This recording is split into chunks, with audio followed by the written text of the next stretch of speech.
Okay, this is the last question, and it's all about solving triangles, solving triangles. And the first question, they just want you to write the law of cosines.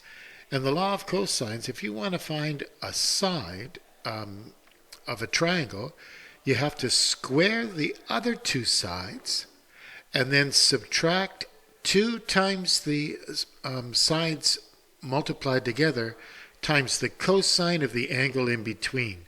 So that's how you complete it. A squared, you're looking for a side in a triangle. It's the other two sides squared, B and C, minus 2 times them multiplied together times the cosine of the angle in between those two sides is angle A. Well, how do we use this? Well, let's look at it. We're trying to figure out DC right here. Well, all we do, if we're trying to find this side here, is we square the two sides, 32 squared and 25 squared, just like Pythagoras, minus 2 times the sides multiplied together times the cosine of the angle in between. And then we get a number, we square root it, and we round it off, we get 8.85 meters. All done. See, I put it in my calculator, the square root of all this, and there's the answer I got.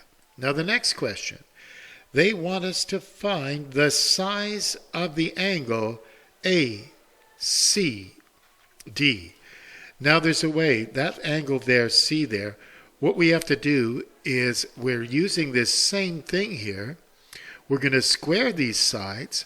We're going to subtract this other side squared. So we're going to square these two sides, subtract this side squared, and then let's just do it here.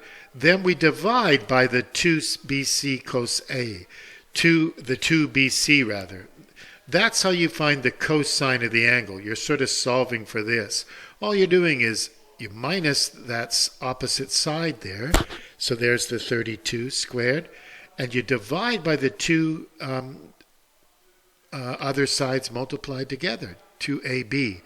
That's how you find the cosine of an angle. I put that in my calculator and I got negative 0.72 all this stuff.